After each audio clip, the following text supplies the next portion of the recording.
프랑스 작가 생텍쥐페리가 자기 자서전적인 그런 소설을 1939년도에 발표를 했습니다. 여러분 한 번은 읽어보셨을 인간의 대지라는 작품인데, 인간이 한계 상황 속에서 어떻게 살아가야 되는가 하는 것을 기록한 그런 소설입니다.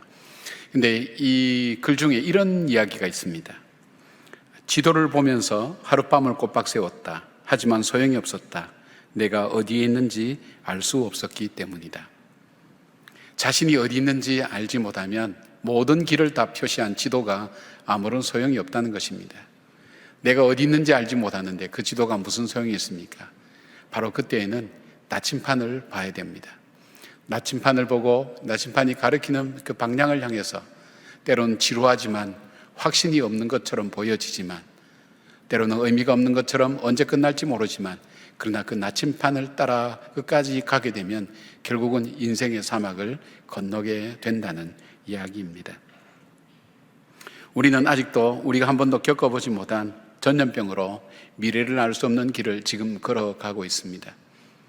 아마 지금보다는 한 3개월 전 처음 시작됐을 때는 거의 공포와 두려움으로 우리가 가득 차 있었을 것입니다. 이러한 가운데 우리는 지난 3월 2일부터 사순절 영상을 통해서 매일 예배와 또한 부활절부터는 매일 저녁 오순절 성령 강림 50일 작정 예배를 함께 드렸습니다. 3개월을 매일 저녁 9시 세상의 뉴스를 기다릴 때 우리는 하나님 말씀 앞에 섰습니다. 어떨 때는 지루하기도 하고 이것이 무슨 의미가 있느냐는 생각도 들고, 이런다고 세상이 바뀌어지냐는 생각도 아마 많이 들었던 그런 시간이 될 수도 있었을 것입니다. 우리가 아무것도 할 수 없기에 예배를 드린다는 것, 그것이 아니라 우리는 지나고 보면 최상의 선택을 하며 이 시간을 지나온 것입니다. 그 이유는 역사와 인간의 생사화복을 주관하신 하나님 앞에서 매일의 예배를 통해서 우리는 하나님 앞에 여쭤봤습니다. 하나님, 내가 누구입니까? 그리고 나는 어디에 있습니까? 하는 질문을 예배를 통해서 매일 드렸습니다. 내가 어디에 있는가? 그 사실을 알 때 우리는 길을 잃어버리지 않습니다. 내가 누구인지를 알 때 우리는 바로 이 어려운 시기에도 어떻게 살아갈 수 있는가 하는 지혜를 얻게 되기 때문입니다. 우리가 예배 때마다 사도행전을 묵상했던 이유가 있습니다. 사도행전은 변화의 책입니다. 그리고 회복의 역사를 기록했으며 소망의 여정을 기록하고 있는 책이기 때문입니다. 이 사도행전은 비움과 체험과 나눔, 이 교회 우리가 영성을 세 가지로 표현합니다. 제일 먼저 우리 속에 무엇을 비워야 될 것인가, 이 비움에 대한 부분이 참 중요합니다. 그 다음에 비워진 그 상태가 아니라 무엇으로 채워야 될 것인가, 그리고 채워진 그 다음 우리는 이것을 어떻게 나누어야 될 것인가. 그래서 우리 영성의 3대 요소를 비움, 체험, 나눔 그렇게 합니다. 이것이 고스란히 다 담겨있는 책이기도 합니다. 또한 사도행전은 끝이 없습니다. 28장이 끝인데 28장까지 역사는 그때 그 사람들이 기록하고, 바로 29장 오늘의 사도행전은 바로 우리에게 주어지는 숙제와 과제이기 때문입니다.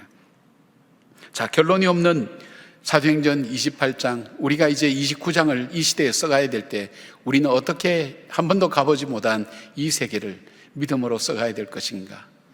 저들의 역사는, 그리고 세상을 바꾸었던, 그리고 소망을 생명으로 이어지게 만들었던 그들의 역사는 어떻게 해서 이루어지게 된 것인가.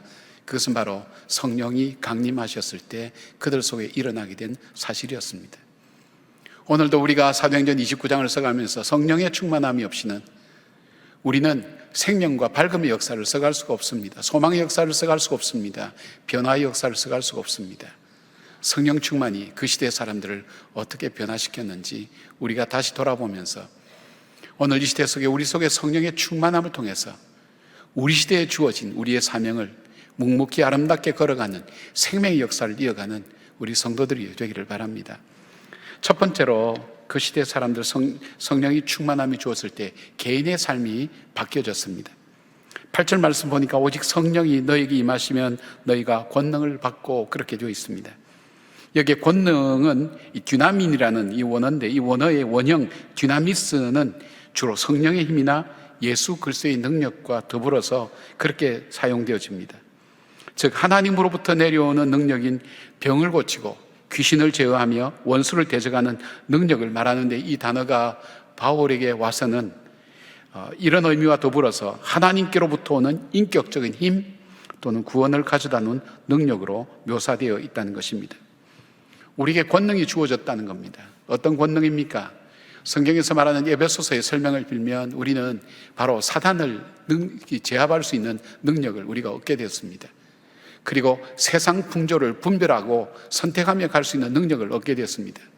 더 나아서 우리 마음의 욕망과 생각을 따라가는 것이 아니라, 왜냐하면 우리 욕망과 우리의 마음과 우리의 생각은 이미 죄로 부패해져 있기 때문에 우리 속에 일어나는 것이 선한 것이 없습니다. 너희는 이미 허물과 죄로 죽었다 그랬고, 본질상 진노의 자녀라고 했던 바로 우리 자신의 생각을 따라가면 우리는 망하게 되어 있습니다. 세상 풍조를 따라가도 망하게 되어 있습니다. 사단을 따라가도 망하게 되어 있습니다. 그런데 우리는 저항할 수 있는 힘이 없어서 따라갈 수밖에 없는 것이 우리의 현실입니다. 그런데 성령의 능력을 힘있게 될 때 우리는 사단의 권세에 대적할 수 있는 힘을 얻게 됩니다. 세상 풍조를 거슬러 올라갈 수 있는 힘을 얻게 됩니다. 지혜를 얻게 됩니다. 그리고 내 자신의 마음과 생각을 따라가는 것이 아니라 바로 생명의 길을 따라가고 소망의 길을 따라가는 본질적인 삶의 변화들이 우리 속에 일어나게 되는 것입니다. 자, 이렇게 되면 어떤 현상이 일어납니까? 우리 속에 세상을 이기고 그 다음에 나 자신을 이기고 사단을 이길 수 있는 힘이 생기면 우리에게는 어떤 일이 일어나는가 하면, 우리에게는 첫째 삶의 목표가 바뀌어집니다. 삶의 목표가 바뀌어져서 내가 생각했던 그런 목표가 아니라 정말 내가 바르게 복되게 살아가는 삶의 목표로 바뀌어지게 됩니다. 삶에 임하는 자세가 바뀌어집니다. 오늘 내가 임하는 자세, 내가 이 삶에 임하는 어떤 태도가 바뀌어진다는 것입니다. 그리고 인생 기준이 바뀌어지게 되는 것입니다. 자, 이런 사람, 이렇게 바뀌어지게 되면 우리에게 이걸 구체적으로 나타나는 현상이 어떤 현상이 나타나는가? 사람들이 물질적이고 육체적인 것에서 정신적인 것으로, 영적인 것으로 삶이 기준이 옮겨집니다. 여러분 중에도 그렇지 않습니까? 돈이면 최고고 몸이면 최고고 이렇게 살던 우리가 세월이 흘러가면서 돈이 최고는 아니구나, 건강보다 더 중요한 것이 있다면 우리가 정말 사람답게 사는 거구나, 정말 의미 있게 사는 거구나. 옛날 어른들이 그랬죠. 속이 편해야 세상이 편하다는 얘기가 바로 그 얘기입니다. 내가 정말 바르게 사는 것, 복되게 사는 것이 정말 바르게 사는구나, 그런 마음이 우리 마음속에 찾아오면서 삶에 있어서 정말 물질적이고 육체적인 것만, 이것도 중요합니다. 그러나 여기만 머물지 않고 영적이고 그 다음에 정신적인 것으로 우리의 삶의 시선이 옮겨집니다. 그것이 성장하고 변합니다. 또 어떻습니까? 현상을 주로 보던 사람이, 현상인 것은 나타난 숫자, 내 앞에 일어나는 일, 상황, 전개, 이것만 보고 좋아하고 미워하고 싫어하고 그 다음에 두려워하고, 이 모든 사람들이 현상 그 너머에 있는 본질을 보는 눈이 생긴다는 겁니다.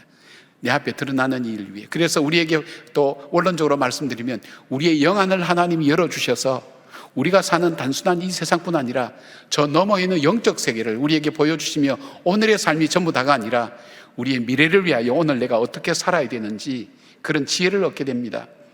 모세가 바로의 공주의 아들이라 칭하면서 행복하게 사는 것보다는 하나님의 백성과 함께 고난을 선택한 이유가 뭐냐면, 미래를, 현상 그 너머에 있는 미래를 바라보고 본질을 바라볼 줄 아는 눈이 그에게 열려졌기 때문입니다. 그리고 뭡니까? 현실적인 것, 지금 나오인 히어, 이것만 바라보던 사람이 변화해서 미래를 볼 줄 아는 사람, 미래를 의식하고 미래를 연구할 줄 아는 사람으로 변화가 일어납니다. 그리고 인간은 이기적입니다. 개인적인 동물입니다. 그런데 이 성령의 능력이 우리 가운데 오게 되어서 우리가 권능을 받게 되면 우리 속에 나만 생각하는 것이 아니라 이웃을 생각하고 공동체를 생각하는 사람으로 바뀌어지는 것입니다. 지금 제가 말씀드린 것을 여러분의 삶에 한번 적용해서 생각해 보십시오. 내가 예수를 믿고 나서 무엇이 바뀌었지? 내가 인생을 살면서 철이 점점 들면서 성숙해 가면서 나는 어떻게 바뀌어 왔는가? 여전히 물질이 최고여야 한다면 아직 성장하지 못한 겁니다. 인생을 잘 모릅니다. 마지막에 갔을 때 어떻게 말씀하실지는 모르겠어요. 눈앞에 나타나는 현상만 바라보고 현실만 바라보는 우리의 눈이 바뀌어져서 미래를 생각하며, 여러분 그렇기 때문에 오늘 예배 자리 저는 나오셨다고 그렇게 믿습니다. 하나님께서 그만큼 여러분들의 마음을 성숙시켜 주셨고, 그 다음에 남을 먼저 염려하고 걱정하고 가족을 잘 돌보는 그런 마음들은 우리의 본능이 아니라 하나님께서 우리에게 주신 성령의 사람이 변하게 된 성숙함의 모습인 것을 보게 됩니다. 제자들도 자신의 꿈과 비전이 있었습니다. 제자들이 오늘 그렇게 묻습니까? 이 나라가 회복됨이 언제입니까? 그렇게 물을 때는 그들에게는 육체적이고 현실적이고 현상적인 부분에 관심이 머물러 있었습니다. 로마에 의해서 압제를 당하니까, 고통을 당하니까 우리가 경제적으로 정치적으로 언제 독립을 누릴 수 있으며 하나님이 통치하셔서 다윗 같은 그런 메시아가 와서 이 이스라엘 백성들을 잘 살게 할 수 있습니까? 그 생각 속에 그들은 젖어 있었습니다. 그런 질문할 때 예수님께서 그렇게 말씀하십니다. 그거는 너희 알 바 아니고 너희가 권능을 받게 된다. 바로 그 권능을 받게 되면 그들의 관심이 변하게 된다는 것을 말씀하고 있습니다. 자기의 꿈, 자기가 갖고 있는 그 꿈이 있었는데 이 꿈이 성령의 충만함으로 말미암아 바뀌어지게 된 겁니다. 자기의 꿈이 하나님의 비전으로 자기의 삶을 바꿔버렸습니다. 새로워졌습니다. 달라졌습니다. 그래서 그들의 삶의 목적과 방향과 그들의 삶의 기준도 바뀌어진 것을 사도행전 8장 12절 이렇게 얘기합니다. 빌립이 하나님 나라와 예수 그리스도의 이름에 관하여 전도함을 저희가 믿고 다 세례를 받으니 되어 있습니다. 바울은 로마에 가고 싶었습니다. 로마에 가서 그가 한 일은 사도행전 마지막인 28장 31절에 하나님 나라를 전파하며 주 예수 그리스도에 관한 모든 것을 담대하게 거침없이 가르치더라, 그렇게 말씀되어 있습니다.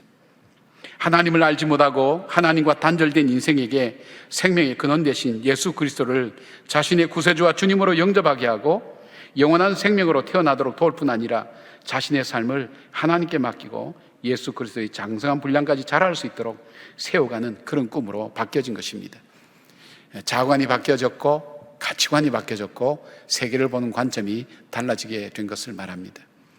그들에게 있어서 이 복음을 받아들일 때, 즉 예수 그리스도를 나의 구세주와 주님으로 영접하게 되었을 때 그들 속에 찾아온 새 꿈이 있었습니다. 그것이 뭡니까? 하나님 나라였습니다. 죽을 수밖에 없는 우리, 영원히 멸망당할 수밖에 없는 우리에게 주님께서 구원의 놀라운 소식을 주신, 이 생명의 역사를 주신 이 크고 놀라운 이 일들을 그들이 경험하게 되면서 그들의 꿈이 바뀌어졌습니다. 뭐냐면 하나님이 통치하시는 하나님 나라가 이 땅에 이루어지기를 원하는 그 꿈이었습니다. 세상의 나라가 아니었습니다. 하나님의 나라였습니다. 하나님이 통치하시는 것. 자, 그들 마음속에 이 마음속에 전쟁터죠. 이 마음속에 전쟁터에 뭐가 전쟁이 일어나고 있었습니까? 세상의 풍조가 내 안에서 지금 요동치고 있습니다.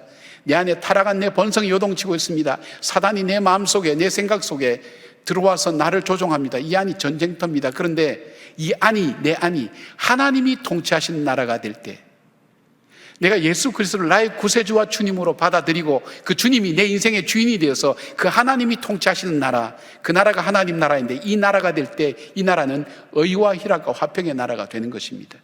진정 내 안에 의와 희락과 화평은 서로 공존할 수가 없습니다. 모순된 개념입니다. 그러나 의와 희락과 화평이 예수 그리스도께서 나의 구세주가 되시고 성령께서 임재하셔서 역사하실 때 그 나라가 이루어지는 겁니다. 마음의 평강이 찾아오는 것입니다. 새로운 가치관과 새로운 인생의 시작이 이루어지게 되는 것이 바로 하나님 나라입니다. 바로 이들 속에 이 하나님 나라에 대한 소망이 생겼습니다. 이 구원의 복음이 나만의 축복이 아니라 정말 저 세상의 사단과 세상의 풍조와 그리고 이 자기 정욕에 빠져서 죄 가운데 헤매며 영원히 멸망당할 수밖에 없는 저들 속에서도 증거되고 전달되어야 될 복음의 메시지라는 것을, 복된 소식이라는 것을 그들이 알고 난 다음 그들의 꿈이 바뀌었습니다. 저들 삶에도 하나님이 통치하시는 하나님 나라가 될 수 있도록. 사랑하는 여러분, 우리는 꾸준히 변해왔습니다. 어떻게 변해오셨습니까? 음식도 잘 변하면 발효라 그러고 잘못 변하면 부패라고 그러는데 여러분의 삶은 부패해 오셨습니까? 발효되어 오셨습니까? 성령께서 우리 가운데 들어오실 때에, 성령의 충만함을 받을 때 우리의 삶은 바뀌게 됩니다. 하나님이 통치하실 때 우리 삶에 진정한 의와 희락과 화평의 나라가 임하게 되고 우리의 목표와 우리의 방향과 우리의 태도와 그리고 삶의 기준을 바꾸어서 우리를 새롭게 사실 바로 그 하나님의 놀라운 역사를 이들이 체험하게 된 것입니다. 이제 성령의 충만함을 사모하기를 원하시는 분들은 하나님께 이런 질문을 던져보십시오. 하나님, 정말 내가 예수를 믿고 나에게 무엇이 변화되었습니까? 이 변화가 하나님이 원하시는 변화입니까? 주님, 나에게 진정한 성령의 사람, 하나님의 사람, 성령의 충만함으로 변화되고 새로워지는 내 인생이 되게 하기를 원합니다. 그 기도와 더불어서 성령 충만하기를 사모하는 여러분들 되기를 바랍니다. 두 번째로 성령이 충만할 때 이들에게 변화가 온 것은 가정이었습니다. 가정. 성령을 통해 바뀌어진 개인의 생각은 바로 하나님 나라가 이루어지는 것입니다. 하나님 나라의 꿈은 나뿐 아니라 내가 살고 있는 가정이 하나님 나라가 이루어지는 꿈을 꾸게 된 것입니다.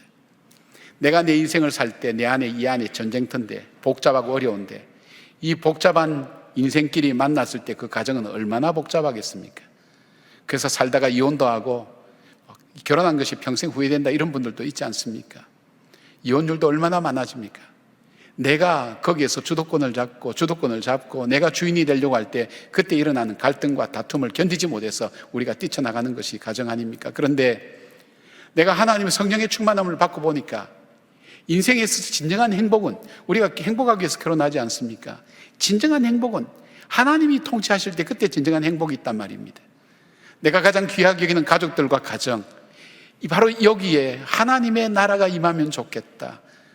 하나님이 통치하시면 좋겠다. 내가 아니라, 아내가 아니라. 그래서 성경에서 말씀하시는 복종과 그리고 사랑이라는 중요한 개념을 배웁니다. 피차 복종을 하는 하나님 말씀을 배우게 됩니다. 서로 사랑하는 말씀을 배우게 됩니다.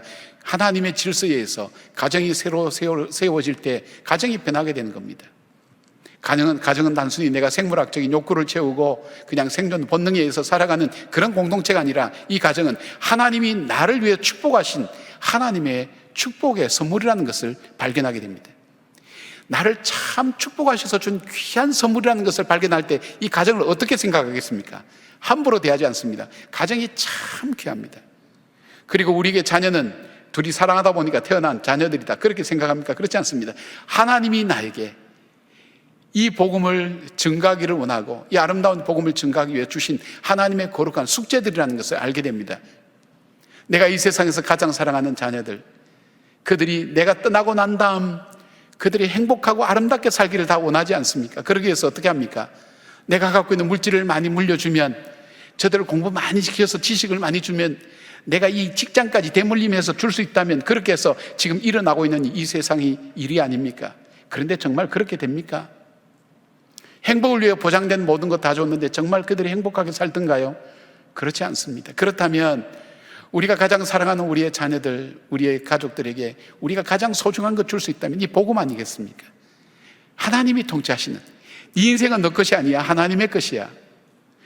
너가 통치할 때는 부패와 타락과 그리고 정욕과 이생의 자랑과 안목의 정령으로 가득한 삶의 선택과 결정과 방향을 정할 수밖에 없지만, 하나님께서 네 인생의 주인이 될 때 의와 희락과 화평이 너 삶 속에 있을 거야. 어떤 상황 속에서도 흔들리지 않고 넘어지지 않을 거야. 지존자의 은밀한 곳에 너가 거하고 있고, 그리고 전능자의 그늘 아래 거하는 너는 정말 담대해. 그래서 여호와를 향해 나의 피난처요, 나의 요새요, 내가 의뢰할 만한 하나님이라는 그 외침이 어디서 가능한 겁니까? 주님이 주인이시라는 데서 가능하지 않습니까? 내 자녀가 그런 삶을 살아야 되겠다, 그런 마음이 왜 들어오지 않겠습니까? 가정이 변하게 됩니다. 가정이 임하는 태도가 다릅니다. 가족들을 대하는 것도 달라지고, 자녀들을 대할 때 바로 이것이 바로 하나님께서 내게 주신 이 축복의 유산이 전달되고 증거되는 장소가 이 가정이 되어야 되겠다고 그들이 생각하게 됩니다. 바울이 2차 전도여행 때 유럽의 첫 관문인 빌립보에 이르렀습니다. 바울은 주로 유대인 회당을 찾아서 전도했지만 이 빌립보에는 유대인 회당이 없었습니다. 자기를 환영해주고 맞이해준 사람, 아무도 아는 사람이 없었습니다. 그가 강가를 갈 때에 강가에서 루디아라는 자색옷감 사업가를 만나게 됩니다. 이 사람이 바울의 말씀을 듣고 복음을 받아들입니다. 그리고 자기가 이 복음을 받아들이 너무 좋아서 자기만 아니라 가족들을 또 함께 세례를 받게 만듭니다. 그가 유럽의 최초의 세례교인이라는 것, 그리고 이 루디아가 자기 집을 열어서 교회를 세웁니다. 바로 이것이 에베소 교회입니다. 빌립보 교회입니다. 유럽 최초의 교회가 바로 이 사람의 헌신으로 세워지게 된 것을 보게 됩니다. 여러분, 빌립보 감옥에 있을 때에 간수는 어떻게 했습니까? 그가 내가 어떻게 하여 구원을 얻을까 했는데, 바로 이 바울과 실라가 주 예수를 믿으라, 그리하면 너와 내 집이 구원을 받으라는 그 말씀 듣고 그 구원이 자기만이 아니라 이 사람을 초청해서 자기 집으로 데려갔습니다. 그리고 자기 가족들에게 세례를 받게 하고 구원을 받게 했습니다. 백부장 고넬료도 그랬습니다. 그는 이방인 로마의 장군이었지만 그는 식민지의 이 종교를 받아들인다는 것 쉽지는 않습니다. 그런데 예수 그리스도를 믿고 난 다음 그의 삶이 바뀌고 베드로의 방문을 받았을 때 그는 바로 자기 가족들에게 세례를 같이 받게 만들었습니다. 아굴라와 브리스길라 부부도 마찬가지입니다. 이 부부가 함께 연합하여서 하나님의 거룩한 사업에 함께 참여한 것을 봅니다. 여러 책에서 인용하고 있지만 저는 이동호 목사님의 우리가 사모하는 푸른 목장의 책에 보면 1966년부터 중국에 문화혁명이 시작되었습니다. 문화혁명이 시작됐다는 것은 공산주의 사상으로 완전히 물들게 만든다는 것입니다. 그때 가장 타겟이 된 것이 기독교입니다. 그래서 그들 속에는 기독교는 씨를 말린다고 생각한 거예요. 선교사 다 추방하게 되고 성경책 다 태우게 되고 믿는 사람 다 죽이고 그리고 믿으면 처벌하고 그렇게 해서 완전히 그 나라는 끝이 났다고 생각했습니다. 1979년도 등소평이 들어서서 이 나라가 개방됐을 때 기독교인이 전국에 흩어진 기독교인이 무려 5천만 명이 되었습니다. 세계 선교 학자들이 발칵 뒤집어졌습니다. 어떻게 중국에는 전혀 찾아볼 수 없고 근거도 씨앗도 남지 않았는데 어떻게 이 많은 기독교인들이 있을 수가 있는가? 그들이 연구한 결과는 바로 가정교회였습니다. 가정교회. 여러분 그렇잖아요. 가족들이 모여서 함께 그것이 단순히 가족들의 만남이 아니라 그것이 하나님이 통치하시는 하나님 나라가 되게 하는 것, 그 가정에게 예배를 드립니다. 성경책이 없으니까 들은 말씀으로 기억으로 하는 겁니다. 여러분 아이가 아까 시편 91편 외우는 거 봤죠? 아마 우리 90일 동안 계속했다면 여러분 집에 자녀들 웬만하면 시편 91편 다 외울 겁니다. 여러분도 웬만큼 나오면 다 외우실 겁니다. 매일 저녁 따라했다면. 이것이 단순히 말씀을 암기하는 게 아닙니다. 우리가 이 성경책이 단순한 책으로 보는 사람이 있고 이것이 생명의 말씀이 되는 분이 있으면 이것이 내 안에 들어와 있어야 됩니다. 내가 힘들고 올 때 꼭 성경책을 펼쳐봐야 되는 것이 아니라 내 안에 있는 말씀이 떠오르면서 그 말씀이 내게 힘이 되고 능력이 되고 소망이 되는 그 역사하심이 바로 이 중국의 교회 속에 있었던 겁니다. 이 가정 속에 있었던 겁니다.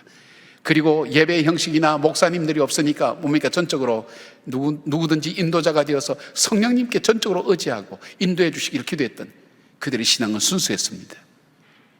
조직이나 그것도 없었지만 그들은 점점 아름다운 성장이 되었습니다. 지금 중국에 한 1억 명 정도 된다고 얘기를 하는데 잘 모르겠습니다. 자세히 알 수 없는 나라죠. 이 모든 일이 가능했던 이유가 뭘까요? 바로 가정에서 믿음의 유산을 나누어주는 함께하는 그 가정이 된 겁니다. 가정 예배를 드린 그 가정의 얘기를 들어보니까 이런 것도 있다 그래요. 가정에서 가정 예배 드릴 때 얼마나 힘듭니까? 어렵습니까? 아이들 잘 하려고 하지 않습니다.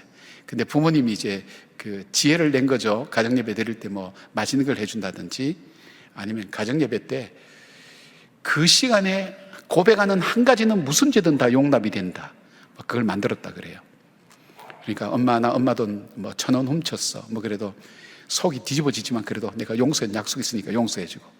근데 그런 걸 경험했던 사람들이 처음에는 장난으로 했고 그걸 이용도 했지만은 나중에 가면서 용서라는 것이 뭔지에 대해서 진지하게 생각했고 가정 예배가 좋았다고 얘기한 사람은 없지만 가정 예배가 자기의 인생을 만드는 일에 너무너무 유익했다는 사람은 대부분 다 그렇습니다. 아마 여러분 중에도 그런 분 계실 거예요. 어릴 때 부모님이 가정 예배할 때 가정 예배만 해도 지긋지긋하고 가장 지긋지긋할 때가 언제냐면 엄마 아빠가 새벽기도 같아서 머리 얹어서 기도할 때 잠이 싹 새벽에 들 때 찬송이 와서 그때부터 뭐라고 막 침 튀기면서 기도하면 잠이 다 깬다는 거예요. 그런데 그것이 자기에게 너무 좋았다는 거예요. 신앙의 유산을 나누어 주는 것, 바로 그 가정을 만들어가는 것이 중요합니다. 여러분 앞으로 전염병이 언제까지 갈지 모릅니다. 어떤 분들은 2년 이상 갈 거다. 백신이 개발될 때까지. 아니다. 매년 전염병이 다양한 종류로 우리의 삶에 계속 찾아올 거다 할 때 여러분 어떻게 하겠습니까? 교회가 초유의 사태로 문 닫는 거 보지 않았습니까? 영상으로 하는 거 보지 않았습니까? 우리 신앙을 어떻게 유지하게 될까요? 예배와 함께하지 않으면 우리 신앙 유지하기 힘듭니다, 여러분. 그럴 때 가정 안에서 서로 격려하며 말씀을 서로 묵상하고 성령님의 임재하심을 간구할 때 우리 자라나는 자녀들이 신앙 안에서 또 신앙이 뒷받침하고 있는 윤리와 도덕을 가지고 이 땅을 아름답게 살아가리라고 그렇게 믿습니다.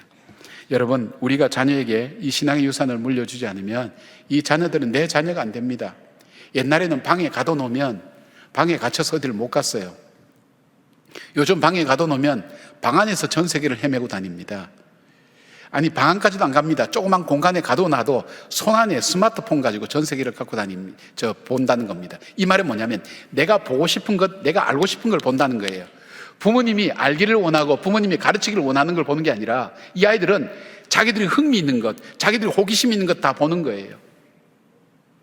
재밌는 얘기를 하나 해드릴까요? 상담했던 얘기인데 꽤 오래전 얘기입니다. 초등학교 4학년 다니는 아이 가방을 검사하다가 이상한 책이 나온 겁니다. 그 엄마가 충격을 받아가지고 말도 못하고 덜덜 떨면서 아이한테 어떻게 너가 이럴 수 있느냐 했는데 이 아이가 아주 참 안타깝다는 듯이 엄마 이거 나 초등학교 1학년 때 다 띈 거야. 엄마가 더 충격받아가지고 온 거예요. 왜요? 자기가 보고 싶으면 보는 거예요. 이 아이가 학교에서 잘할 수 있도록 그냥 내버려 두고 지가 하고 싶은 것 하도록 내버려 둘 때 이 아이는 내 아이가 아니에요. 하나님의 자녀가 아니라 세상의 아이가 돼요. 죄악의 아이가 될 수밖에 없어요. 이 아이에게 가르치지 않으면, 이 신앙을 전하지 않으면, 신앙이 뒷받침하는 삶의 원리들을 증가하지 않으면 이 아이는 적어도 나처럼 살 수는 없다는 거예요. 바로 이 사람들이 변하게 된 것이 가정이 구원받아야 되겠다는 것, 가정이 하나님 통치하신 나라야 되겠다는 것, 바로 그 결심을 할 때 기독교는 변하게 됐습니다.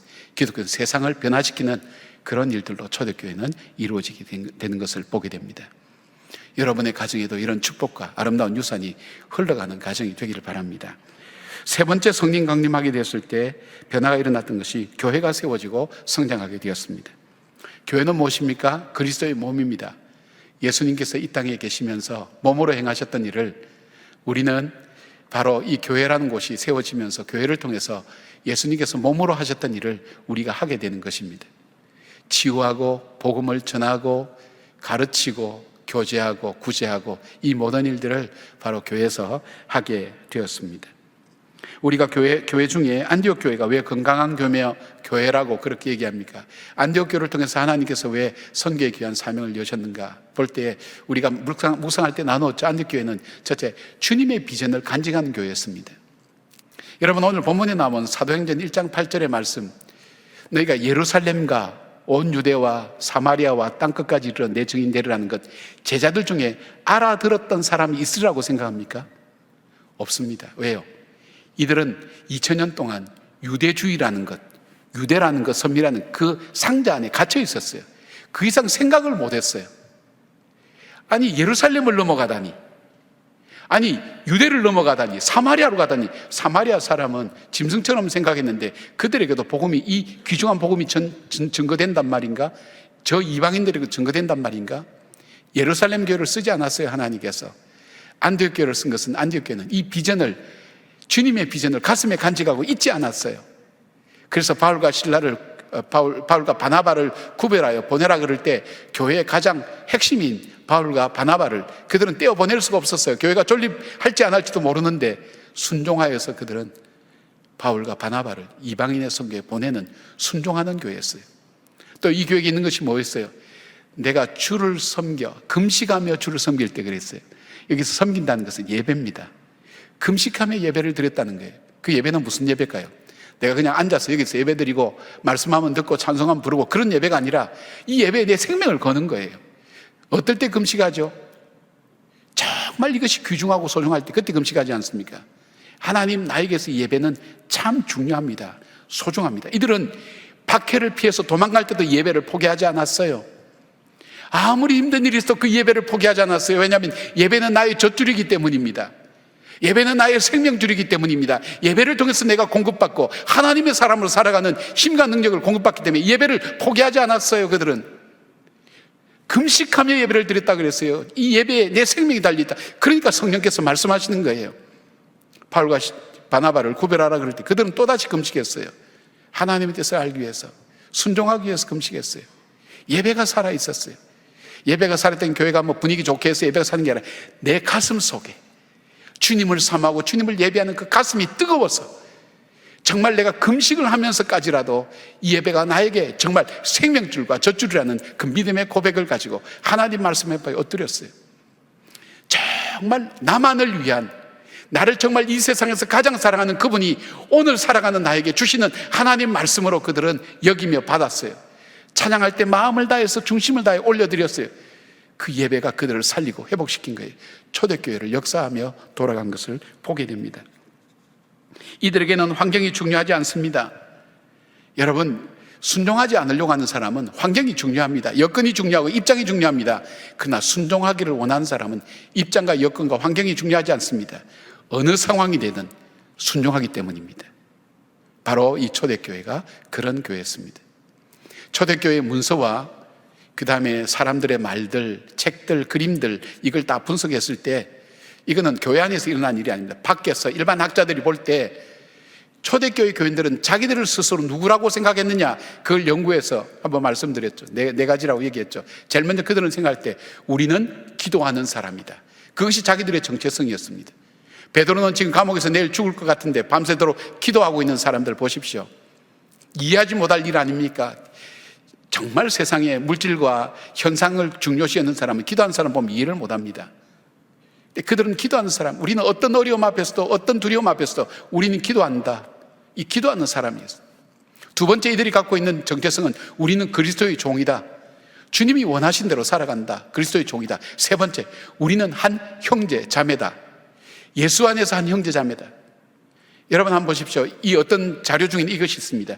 그 유대인 중에 예수 믿는 사람 중에 한 사람이 굶을 때에 주변에 있는 사람이 같이 금식해서 모은 양식을 그 사람에게 전달해 줬다 그래요. 가난한 사람이 없었대요. 힘든 사람이 없었다는 거예요. 그리스도 안에서 그 거룩한 입맞춤. 한번 이 비그리스도인 남편과 믿는 아내가 서로 만났는데 아내의 모습 보니까 얼마나 웃깁니까? 뭐 교회 간다고 해서 가지요. 나그네가 오면 대접해 주죠. 정말 잘하는 거예요. 남의 남자 발을 지킨다고 한번 생각해 보세요. 좋아할 사람 있는가? 죽어가는 죄수 순교자들, 그들을 만나기 위해서 감옥에 가고, 이 뭐 보통 사람이 가야 될 곳이 아니잖아요. 그 쇠사슬에 입 맞추고 서로가 낯선 남자에게 입 맞추며 서로 피차 서로의 사랑을 나누니까 이 남편들이 가만히 있겠습니까? 그런데 그 남편들이 아내를 보니까 정절을 지키죠. 그 음란하고 더러웠던 시대에 정절을 지키죠.